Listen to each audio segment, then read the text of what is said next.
अस्सलाम वालेकुम जी, welcome to cook with जोनी। आज हम आपके साथ जो रेसिपी शेयर करने वाले हैं वो है शीर खोरमा।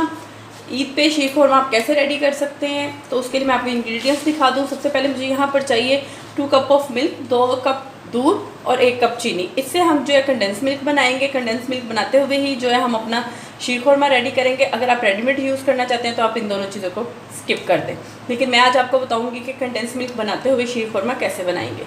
साथ ही जी मुझे यहाँ पर चाहिए नट्स में जो मैं चीज़ें यूज़ करी वो है pistachio, almonds, dry dates, cashew, काजू 10 से 12 पीस थे इसके, मैंने इसको चॉप कर लिया। साथ ही खजूरें थी मेरे पास, ड्राई छुहारे, इनको जो है मैंने ये 6 अदद थे, इनको मैंने कट कर लिया।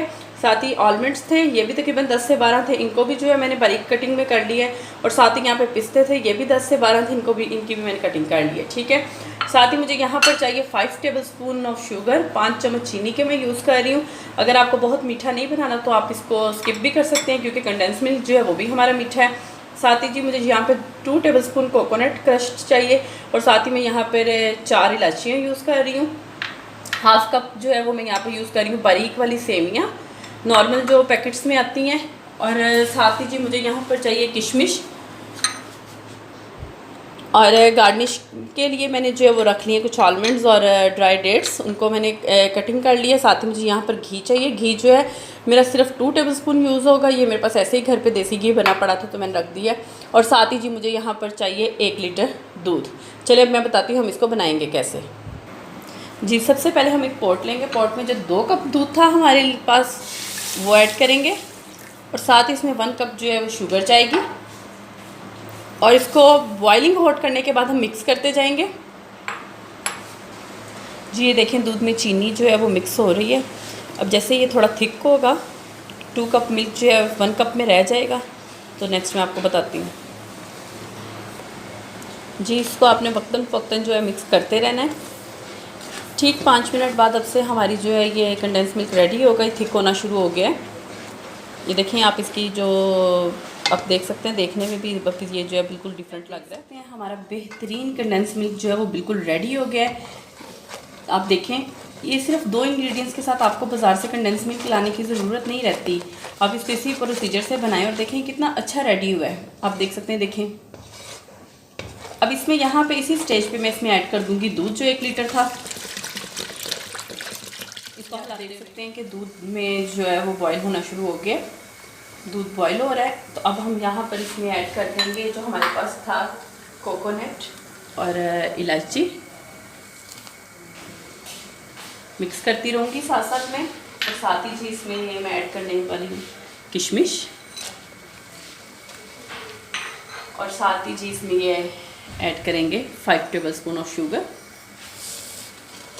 देखिए बच्चों के लिए मैं बना रही होती हूँ चीज़ें, हमारे घर में बच्चे हैं छोटे तो उनको मीठी चीज़ें जो हैं वो अच्छा स्वीट उनको पसंद है, खाने में मीठा पसंद है। तो अगर आपको मीठा ज़्यादा लग रहा है तो आप इसको कम भी कर सकते हैं, आप चीनी को स्किप भी कर सकते हैं। तो अब इस दूध को जो है वो मैं साइड पर रख दूँगी, हल्के फ्लेम पे, लो फ्लेम पे ये पकता रहेगा जब तक कि ये 1/4 जो है रिड्यूस ना हो जाए। 1/4 जो है इसको रिड्यूस होना है, कम होना है पक पक के। तो उतनी देर में अपनी बाकी चीज़ें रेडी कर लेती हूँ। जी जितनी देर हमारा दूध साइड पर पक रहा है, मैं यहाँ पर एक पैन लूँगी। पैन में जो है 1 टेबलस्पून जो है घी का मैं ऐड कर दूँगी। जी साथ ही मैं इसमें जो हमारे नट्स हैं वो ऐड कर दूँगी।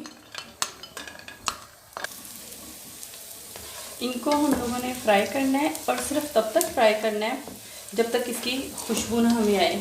इनका हमने कलर चेंज नहीं करना होता, ब्राउन होने का वेट नहीं करना, जस्ट तब तक जब तक हमें इसकी खुशबू ना आए। जैसे इसमें से हमें इनकी खुशबू आना शुरू होगी हम लोग इसको निकाल लेंगे।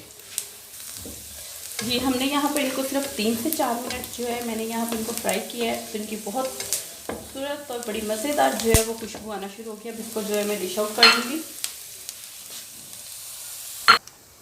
जी ये देखें नट्स जो है वो बिल्कुल फ्राई हो गए हैं, बहुत ही प्यारे लग रहे हैं। अब इसी पैन में ही देखें मेरे पास थोड़ा सा ऑयल रह भी गया है, तो मैं अब इसमें सिर्फ मुझे जो है 1/2 टेबलस्पून जो है वो मैं ऐड करूँगी घी का। और साथ ही जी मैं इसमें ऐड कर दूँगी ये सेवियाँ।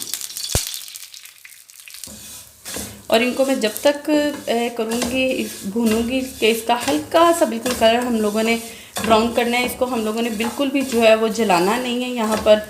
और इसकी भी जैसे ये इसकी भी खुशबू हमें आएगी तो हम इसको जो है डिश आउट कर लेंगे। देखें सेवियाँ जो हैं उन पर एक बहुत प्यारा सा कलर आ गया है और हमें सिर्फ इसका यही कलर लेकर आना है। मैं आपको यहाँ पे दिखाती हूँ। ये देखें, ये था वो कलर जब मैंने अभी फ्राई नहीं थी कि ये कच्ची हैं, और इनको फ्राई करने के बाद सिर्फ इतना डिफरेंस इन दोनों में मुझे यहाँ पर चाहिए। और आपने इसको बहुत छोटा छोटा बारीक बारीक क्रश कर लेना है। ठीक है, सेवियाँ यहाँ पे हमारी रेडी हैं। दूसरी तरफ मैं आपको दिखाती हूँ, दूध भी जो है वो पक रहा है जी। यहाँ पे दूध भी जो है वो काफ़ी रिड्यूस हो चुका है। और अब मैं यहाँ पर इसमें ऐड करूँगी जो हमारे पास नट्स हैं जी। दूध देखें नट्स के साथ बहुत अच्छे तरीके से माशाल्लाह से बॉयल हो रहा है। अब यहाँ पर मैं इसमें ऐड कर दूँगी जो हमारी फ्राई की हुई सेवियाँ है